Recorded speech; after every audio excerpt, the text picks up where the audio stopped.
Welcome to the Texas Conflict Coach radio program. If you've ever experienced or engaged in destructive or unresolved conflict, then you know it leads to broken relationships, distrust, and damaging results. Our program will help you manage and resolve conflict effectively with strategies, valuable resources, and support. Since 2009, our radio program hosted guest experts from around the globe sharing their perspectives, experiences, and expertise while giving you food for thought. If you can't listen live, then download and listen to any of our 300-plus podcasts in our library at texasconflictcoach.com. So sit back, relax, or join the conversation every Tuesday evening, or tweet us at TXConflictCoach.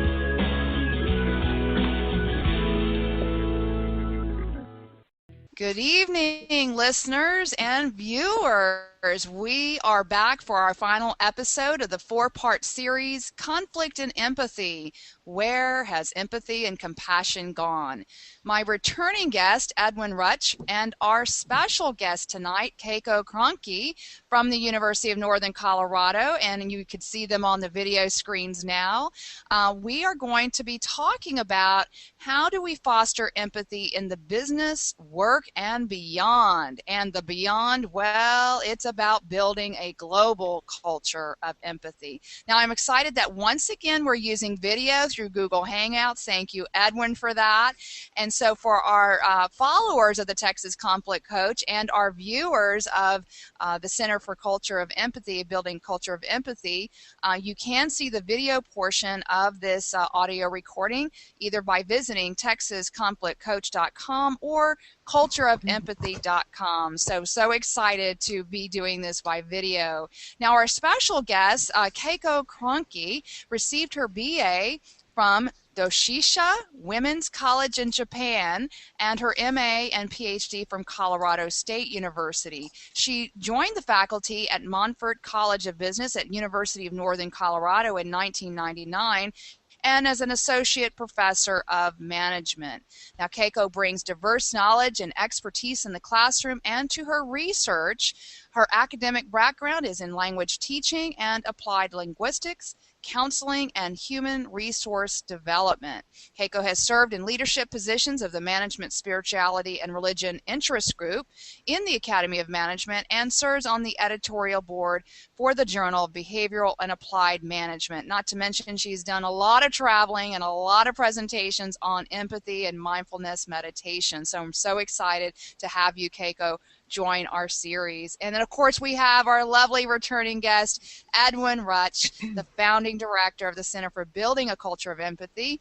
And again, one of the largest websites focused on nurturing and empathy is the Culture of Empathy, just like it sounds, .com, and we'll talk about that again.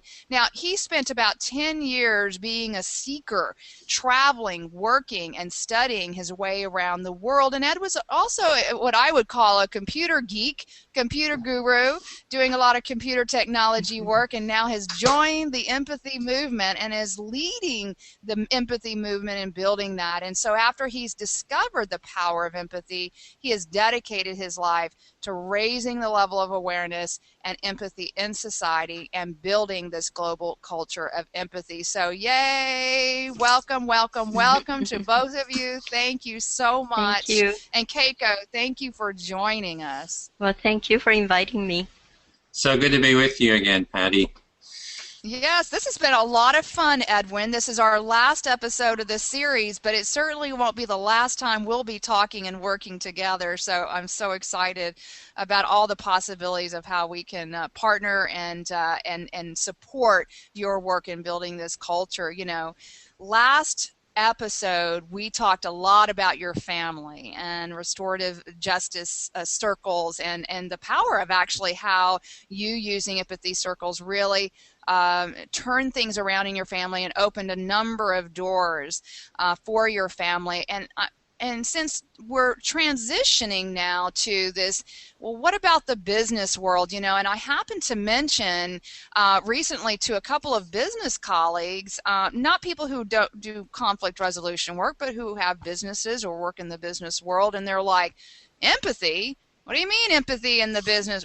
There's no place for empathy. You know, we don't have time for empathy. And I thought, well, okay, so let's start there. What do you think about that response? Well, what first thing that comes to mind is my partner, Joan, who works in the healthcare field.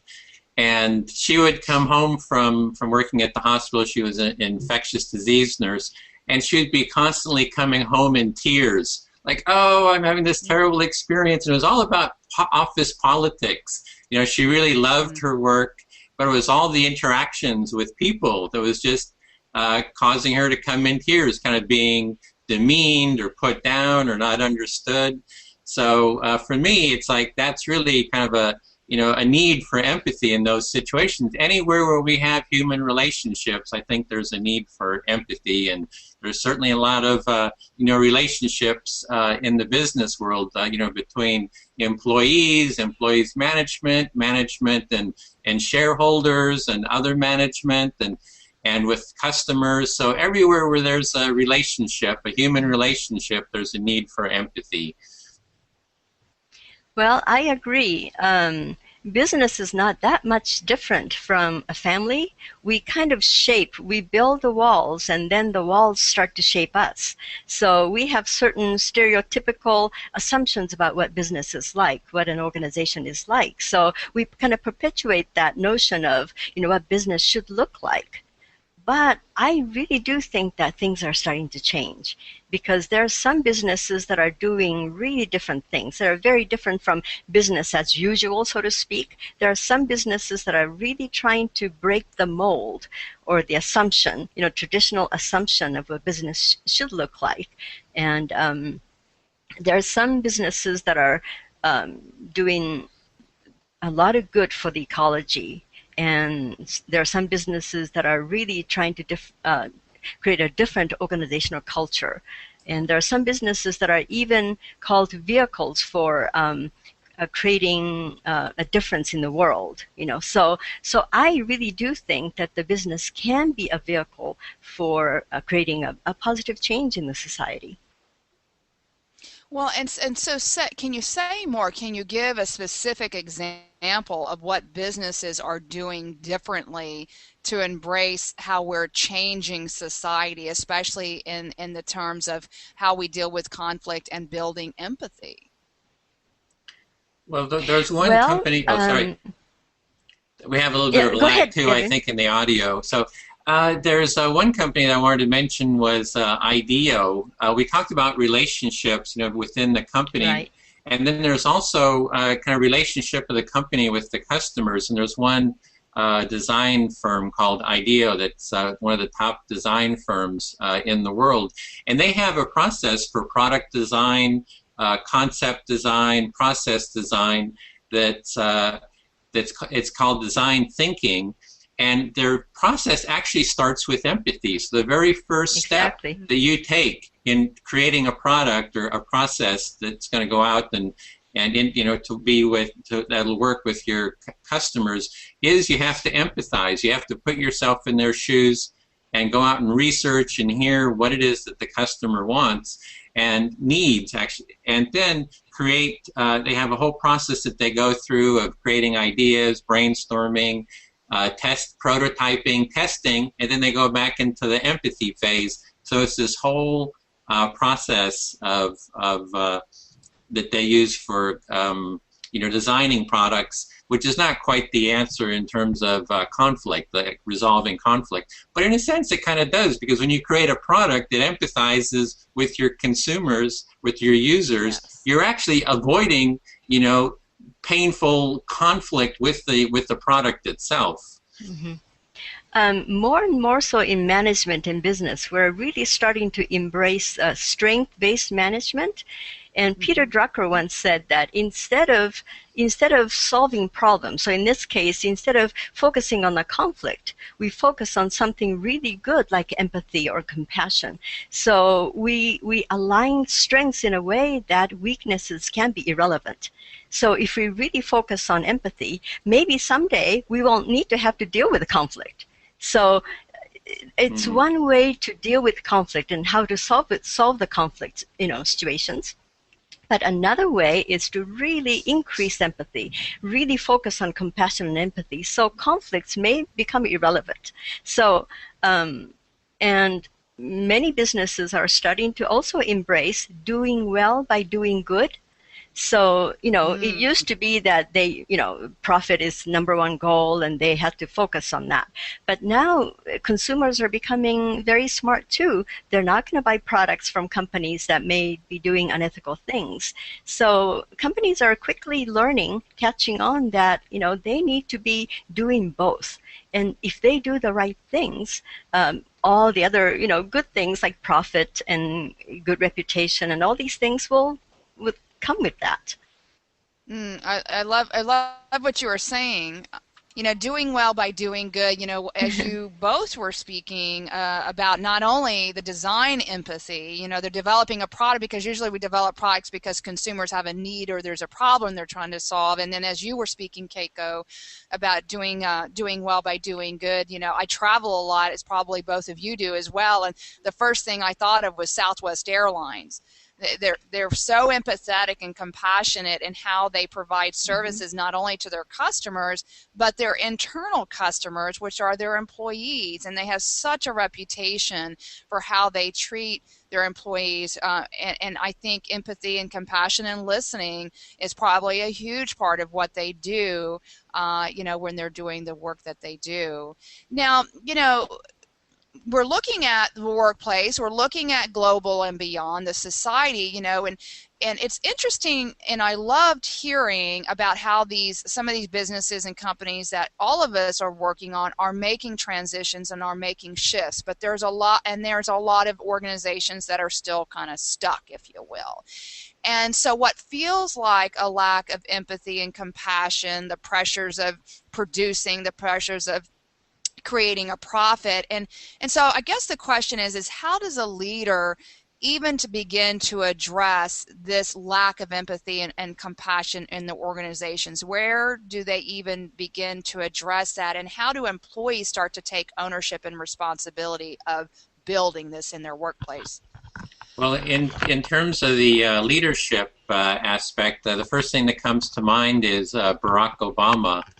And during his first campaign, Barack Obama just mentioned empathy over and over again. There was an interview he did at the Saddleback Church with Rick Warren, and Rick Warren said, in 2 minutes or less, or maybe it was a minute or less, tell me, why you're running for office. And Barack Obama said, my mother taught me empathy, and we have an empathy deficit in the country, and I think that's something I have to offer is that empathy. And so, he's now head of a pretty large organization, the U.S. government. And what he's done is he's just repeatedly talked about empathy over and over again. I've been kind of tracking his talks and his interviews and his writings about empathy. And over 80 of his speeches and talks, as he said, we need more empathy. So one of the ways to foster it is to just start dialoguing about it and start saying, this is what our intention is. We need more empathy. And so maybe that's just one starting point. In traditional Confucius philosophy, it says to become an effective leader, one first needs to become a human being. And we often live in silos. I may play this role today, but I may play another role another day, so, and one thing that I try to do as a teacher is not to play, I try to be congruent. So, and I think one thing leaders can strive to do is to be one person, not to have different faces. And I have heard CEOs say that, I would never do this to my family, but this is business and I have to make a profit. So if I have to dump hazardous waste into the river and that's what it takes, then I need to do this, So little by little, leaders are starting to feel like, how can I sleep at night? To be doing things that I would never do to my family. So I really think this Confucius philosophy is correct. That, if you want to be an effective leader, we first need to become a human being. And what does that mean to be a human being? We need to be the same person. and the same person throughout wherever we show up in life, Right. right? Family, Right, community, right, and our right, workplace. You know, right. I like what Edwin was saying, because this has been a theme actually through the series, which is setting this intention, that we want to build and foster empathy, within ourselves and within each other and within the groups and communities that we belong to. So by setting this intention and having these dialogues, I think leaders could be definitely taking charge and setting that up in their organizations. What are other things that leaders can do, or even employees? Because, a lot of times employees, I deal with a lot of conflict. That's what I do, is my passion is going in and coaching and mediating and all of those kind of things. And oftentimes employees feel like they're the victim, or they're the target of, poor old me and the organization, the leaders and the managers, like we against them kind of thing. And I'm wondering, for those who are an employee, what part can they take in taking responsibility and building empathy and compassion in the workplace themselves, instead of just leaving it on the shoulders of the leader? Right. Well, I really think that empathy starts with the realization that we're all players in building an organization, building a society. We're all often so quick to point our fingers at someone. Something bad happens and, oh, it's so-and-so's fault. And we often look for someone else that may have caused this. But if we really look at it from the systems thinking, we're all interrelated, interconnected. We're all players. So there's nobody who can say that, oh, I'm completely innocent. I have nothing to do with that. We all play a role in building. So we first need to realize that we co-create whatever organization, whatever society that we live in. And we're all caught in a system that dictates us how we behave and so forth. So I really think the first step is to realize, okay, look back on myself. Okay, it's much easier for me to be compassionate, to kind of think about, okay, have I done that too before? Before I can start pointing fingers at someone. So reflection, contemplation, and self-realization are all good things for all employees to, start practicing. Well, I would say if we start with that contemplation and self-reflection, the next step for me would be to get together with others who want to foster empathy. Because as we talked about with the family environment, you need support for this. We can't do it on That's our right. own. And we need to be heard, we need to be seen. And if we're in a really stressful, hierarchical, demeaning, controlling work environment, it's very draining. It just kind of can suck the energy, life out of anyone. So it's to ideally we've created that family home environment where we have our family empathy circles to be heard, or we've created a group outside of the workplace to have that empathic listening, which is kind of the process that I'm really thrilled about, is being heard, being reflected, being seen, and practicing ongoing. And then, step by step, then slowly bring it into the work. So in the work environment, you've got some resilience. You've got that empathy battery charged, as we were talking about last time. And then with that, you have a little bit more resilience in the workplace to maybe step into a conflict that's there and then help mediate that, to help listen to someone who's in need or in pain, and you start empathizing with them. And then you start saying, well, let's form an empathy circle, group here within the work environment, and then kind of do it incrementally, step by step. But you have to have that support behind you, or otherwise, with the best of intentions, you just can get, beaten down. Also, empathy can be a draining thing. If you do not have a solid self-awareness and the knowledge of who you are, if you're not solid about yourself, empathy can completely drain us. So it almost becomes kind of a codependent situation. You're trying to empathize and, you're doing something that's good, but it can be very tiring. And there is such a thing called compassion fatigue too. So we really need to be aware of how you're practicing empathy. And I think that the key is self-awareness. I would like to add one point to that, if I could, just real quick. Yeah. In terms of being drained by empathy, and some people call it like empathy fatigue, but I would say that that experience is really empathy deficit fatigue, because in terms, it's a lack of having empathy for oneself or receiving empathy. So if you're empathizing with someone and others and they're not empathizing back, and you're creating a culture of empathy, you're going to get drained. And it's not that, you know, the empathy it's at fault, it's that there's not enough empathy, that you're not receiving enough empathy. So I think there is not such a thing as empathy fatigue, because it's really empathy deficit fatigue. Okay. Well, and you know, and we talked earlier, you know, in earlier episodes about, you know, what if you are fully present and empathetic and compassionate to the people that you're listening to, whether that's in the family or in the workplace, and yet they don't have the capacity to be empathetic toward listening to you. And that's why we talked about a lot about the outside support network.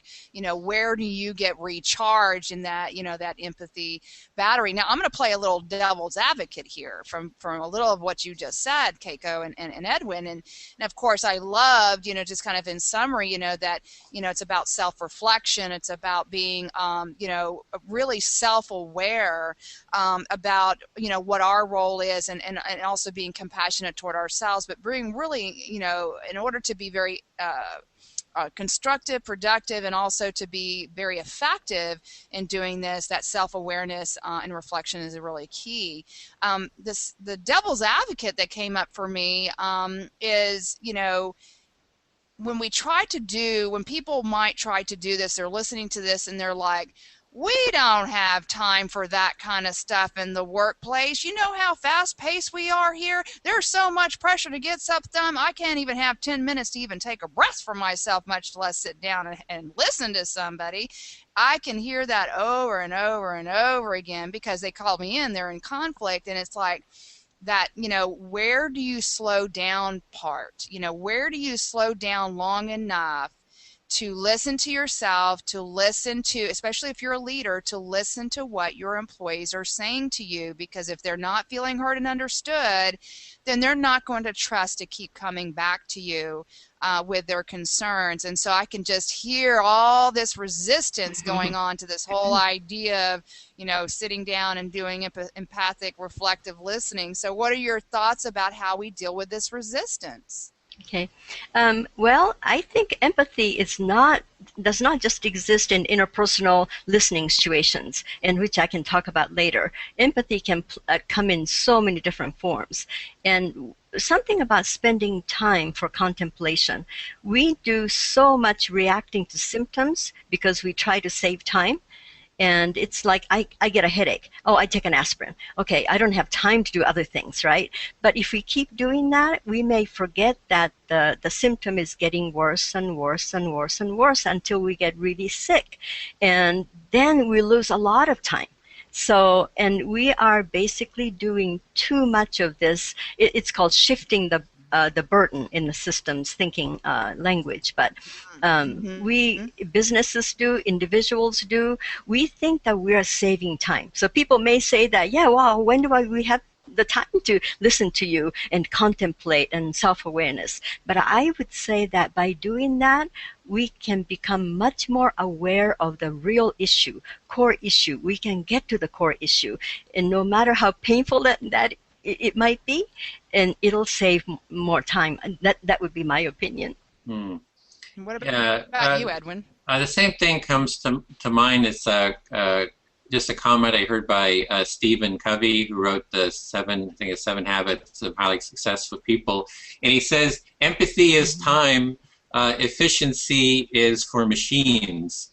And so and he also goes on to say that it's exactly what Keiko is saying, is that it takes time to do that empathy up front, but then you're like solving problems that are going to come, you know, downstream. And in the end, I think you're going to be much more effective and much more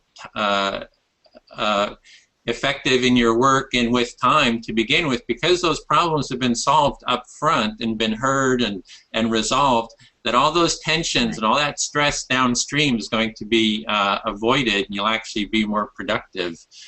Right. And also, it's interesting that humans have been kind of conditioned to react to dramatic events. So if there's an earthquake, yeah, we got to be ready for this. If there's something dramatic and very scary, we react to it. But we are often unaware of slowly approaching threat. So if it's something that happens gradually, we keep ignoring. So if it's a little headache every day, we may keep ignoring it. If we have a huge pain, we may do something about that. But so that's another thing.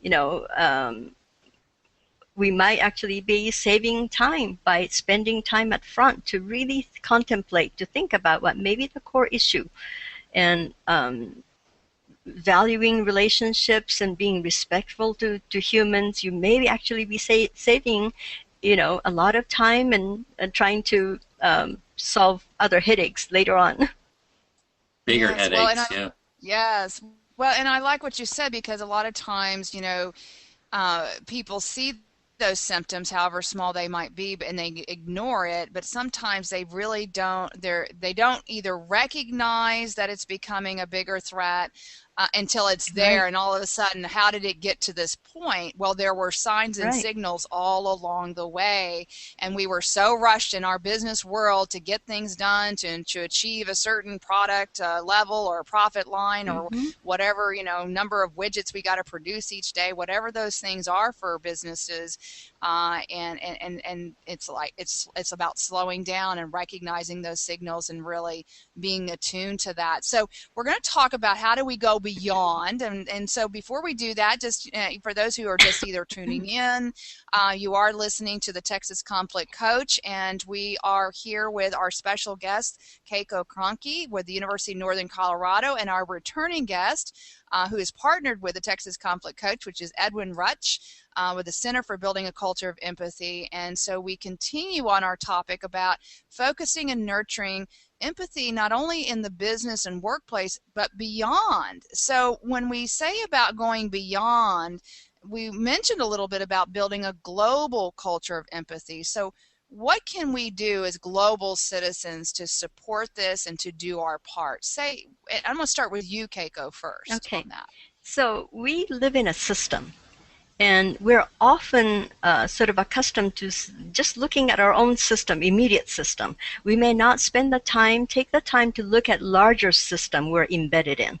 So, and Peter Senge and I have written a chapter in the book that will be published this next month.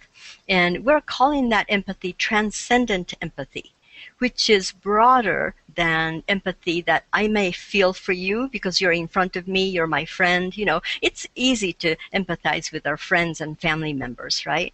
But we may not always think about the people on the other side of the globe, or maybe the future generations. So transcendent empathy is to have empathy, to think about how our actions may affect the people in other countries, for example, in other cultures, or even 5 generations from now. What we're doing right now, can we empathize so that our actions that we have today, how would that affect our grandchildren's grandchildren, 5 or 6 or 7 generations down the road?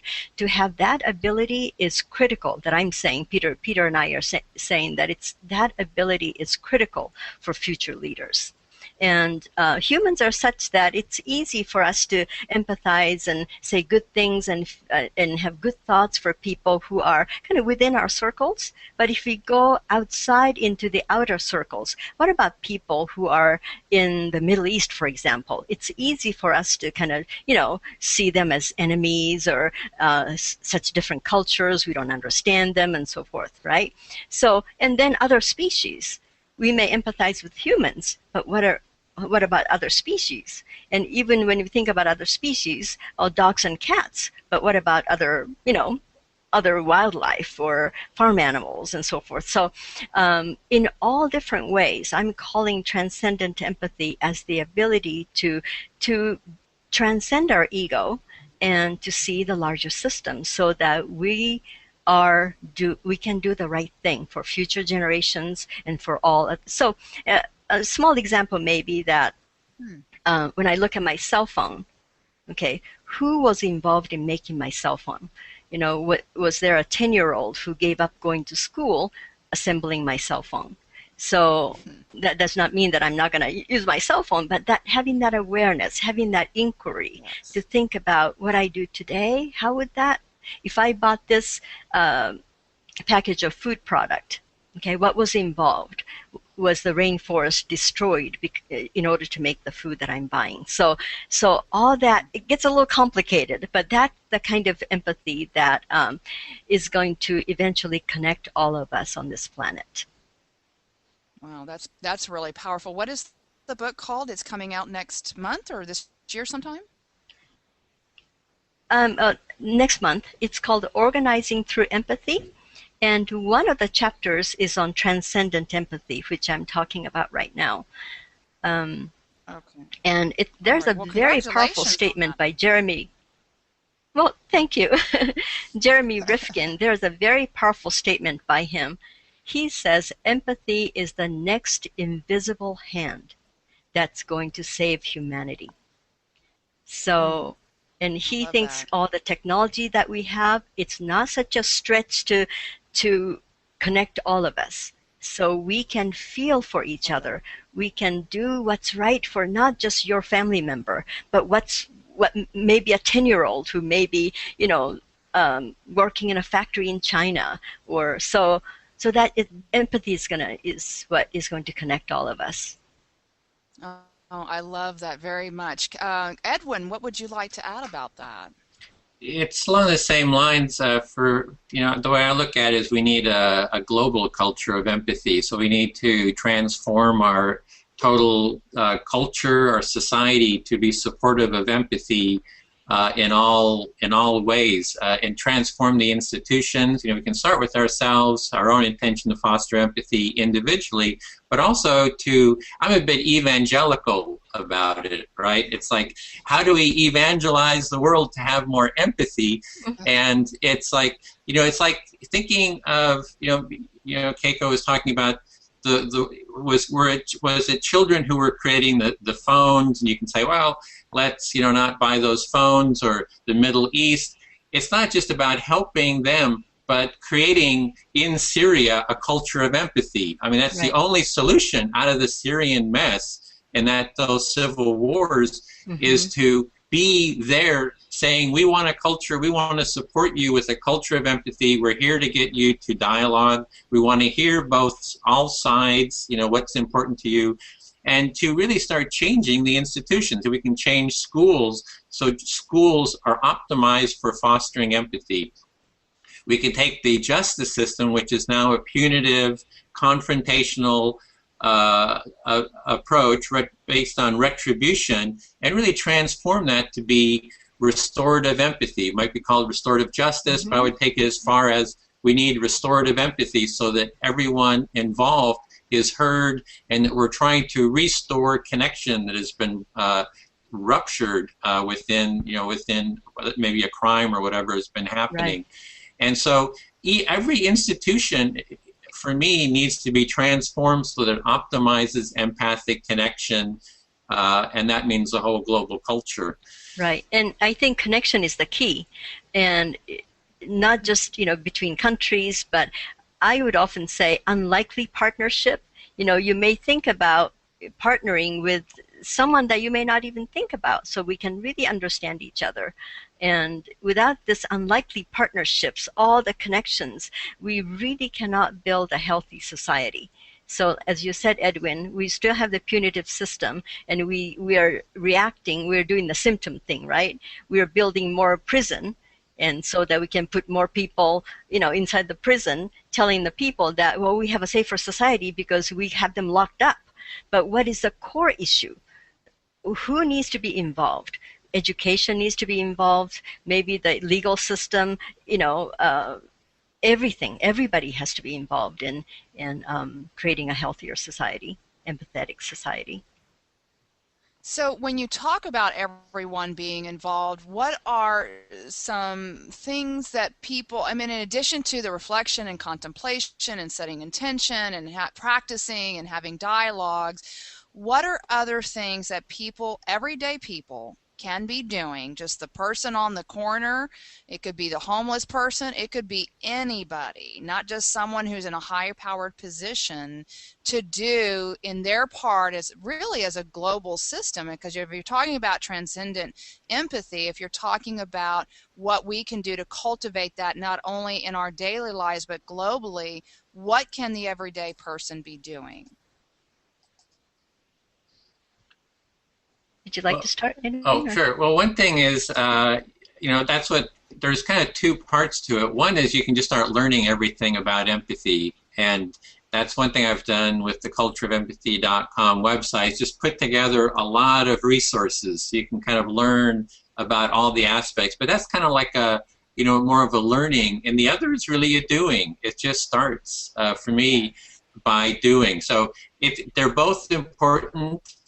To understand the science of empathy, to understand, from the academic point of view, how empathy works, what different projects are out there, and really getting informed about that so you have the vocabulary to talk with people about it. But then there's also the doing of empathy, and that really comes down to these practices for me that I was kind of mentioning. There's a wide variety of practices to start just doing them, start with the home, start with your friends, and just keep expanding from there.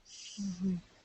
It's almost as if we talked so much about practice, Edwin, over the series. It's almost, you get so good at being empathic that it becomes, the saying, unconsciously competent. You don't even have to think about it. It is who you are, to be empathetic, and that by the practicing and the doing all the time, you become so good at it that wherever you go in your life and people's lives or systems that you touch, that you don't even think about it anymore. It's just part of who you are.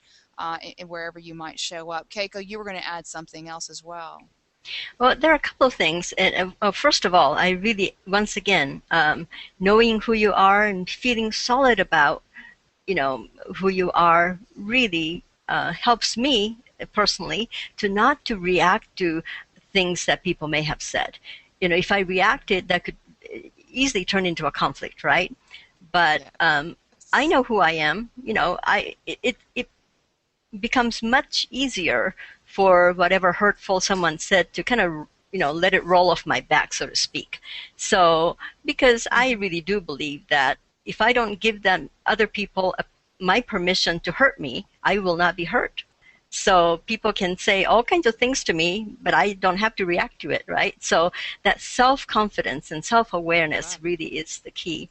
And another thing I do is that if I have someone whom I feel comfortable with, for example, who's not very friendly, or whom I start to feel like, well, I'm not sure if I want to be friends with that person, or I'm not sure if I like that person, I make a conscious effort to go and have a conversation with that person. And usually 90% of the time, that was my imagination, that this person was unfriendly. So, just take the initiative, just say hi and just strike up a conversation. And most of the time, most people are good people, I think. I'm really beginning to think that there aren't that many bad people, and I start to feel like, well, I like everybody. And then my last suggestion would be to we have to make a conscious effort nowadays, because we do so much fast knowing, right? We browse on the internet all the time. We look at a cell phone. Oh, let me find out. Oh, my students do that too. So we do so much fast knowing, downloading, and all of that. So, and there's a theory called Theory U. And so if you look at the U, going down to the bottom of the U is really reach down to the deepest core of who we are. But instead of doing that, we're just staying at the top of the U. So we download information and we react. So maybe I would like to suggest that, and I need to remind myself to do that too, but just step back and try to go down to the bottom of the U, so that instead of reacting quickly, the answer will kind of emerge. And the answer is usually the right answer. If I just go from the stay at the top of the U, getting the information and reacting, often that does not give me the right answer. So I would say, slow down, get to the deepest part of who we are, and let it come out. And most of the time, it's the right thing. Well, I enjoyed hearing, your story of the example of going to that person that you've already, made some story about. Maybe they are unfriendly, or maybe they think I'm unfriendly. And one of the things that recently I was talking to some employees about, check your assumptions. We do react, at the top of that U, as you mentioned, we react, Right. and we make all these assumptions and stories about the person's intention and motivation. And so by really getting to the bottom of that you and knowing who you are, that allows you to be kind of fearless, if you will, to have that conversation in an empathetic way, and also as a way to check your assumptions, to ask those questions. But I love the idea of kind of taking that step back and slowing down. Let me just ask this last question, which is, what am I not asking each of you about empathy and compassion that needs to be addressed right now? That's a hard one. What is? Well, I think we've pretty much. What am I not asking? Yeah, what are you asking? I think we have been really talking about it. It's there's a lot in the doing of it. I mean, and one thing I would say is, in terms of your reflection, as we've kind of shared, I really heard myself heard by you, like as you kind of reflected, and I could really feel myself being heard. So I found it a very pleasant experience, kind of talking with you, because you're very empathic, Patty. Thank you. I've been practicing. Well, I would say that, well, maybe the question might be, how do we widen the circle of empathy or compassion? Because we all have the sort of boundaries, right? So, these people, or, I may feel compassionate about, but, well, other people, I'm not sure. So how can we widen the circle of compassion and empathy? And sort of love that. I know, and sort of what, I'm sorry, go ahead, Keiko. And connect the disconnect. We often have this cognitive dissonance or disconnect that, we think one way, but there's an interesting YouTube video that I saw the other day, and this man is giving a little sample of sausage food, right? And people who come and taste it, oh, it tastes very good. And he said, well, would you like fresh sausage? And he picks up a little piglet, and let me make you a very, very fresh sausage. And he puts a little real live piglet, and this is all a role play, but all the people say, oh, no, don't do that, don't kill the piglet. So we do not make the connection. We often see one thing, and we do not think about what was involved, who made it, what was used to make the food. So trying to think deeper and knowing how whatever was made and who was involved in making it, that, to me, that allows me to feel more compassionate about the people that I have never met. And yes, well, another thing, my mother used to say, if you see a little broken glass in the path, it only takes a few seconds to remove it. You are empathizing with the person that you have never met, someone who may be walking 5 hours into the future, or maybe a week into the future. A person may or may not exist walking down the path, but you just do it. So, that's another way to sort of widen the circle of compassion. I love that connection that you just made around that, and about ways in which we, in our actions, and it goes back to what Edwin was saying as well, which is, it's in the doing. It's not just in the learning, it's in the actual doing and the practicing. And I love the idea of broadening the circle, from everything. And it's not just broaden the circle in what we do in our actions, in our actions and how it will impact others, but what others will do and how it will impact us or people in our circle of influence. And so this has been a wonderful conversation, and we could probably talk hours and hours, and which is why we dedicated a whole month just to the series. So, we're getting ready to close, and I kind of want to reiterate to listeners and viewers that, we do our assignment for the week, or a call to action, and Keiko's already given that to us, and you can elaborate if there's any further that you would like to do, which is, kind of taking that step back. And really thinking at the bottom of that U, but really slowing down our thinking so that we can even take a breath and really get to that contemplative, self-reflective place that will broaden our ability to be empathetic toward others and empathetic to ourselves. Is there anything else you wanted to add about that assignment, Keiko? Well, maybe at the beginning, it really takes a conscious effort to be contemplative, or self-reflect. So if it's necessary, we might just need to say, okay, now for 5 minutes I'm just going to be quiet, turn off the music, just put away the cell phone, and we might need to do that to practice that. But if you get used to it, I have seen people who can be contemplative all day long, even when they're dancing, even when they're talking. Mm-hmm. They can be contemplative at the same time. So they're not really consciously taking the time out to be meditative or contemplative. So they can be active and be contemplative at the same time. Very good. So it's not like they have to go into this quiet, dark room with candles and be doing their meditation. They can be doing it in Right. other activities. Right. Yes.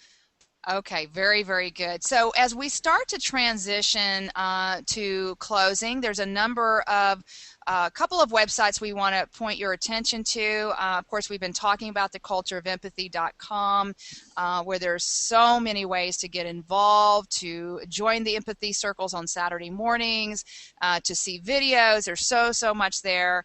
Also, and to find Keiko and her website and the work that she's doing. And remember, she's with Monfort College of Business, and that would be M like in Mary, or Monfort, CB dot, and then it's University of Colorado, so that's UNCO.edu. So mcb.unco.edu is the website where you can find Keiko Krahnke. Again, we've talked about the empathy circles. I think is there an empathy conference that's coming up, Edwin, that you had mentioned before? Is there something like that going on? We have ongoing conference doing online panels and discussions, so those were ongoing. In fact, we were just talking with Keiko about her book, that she has a whole series of contributors to her book, and we're looking at putting together panels to go through each of the chapters of her book. So that'll be part of it. Well, we'll definitely be looking for that, and we'll definitely use our social media networks to support that endeavor. And again, the chapter is in the book with Peter Senge, is that right? And it's on Transcendent Empathy, but the book is Organizing Through Empathy? Yes. Okay, and then that comes out next month. And who's the publisher of that? Routledge. Okay, so we'll definitely be looking. I'm so excited. Okay, Rutledge, ROU. We'll make sure to put that on your program page, that's coming up. So as soon as that comes, that's published, and we have it on the website, we'll make sure to put that on our program page as well, so that people can access that very quickly. What other closing comments or final messages would each of you like to make at this time? For me, it's just I invite everyone to join the empathy movement, and let's work together to build a global culture of empathy. Wonderful. Well, I would like to reiterate that empathy is the next invisible hand that's going to save us. I love that quote. I love that quote. Thank you so much for your time and doing this recording with us, and I look forward to sharing it with everyone. I look forward to reading the book.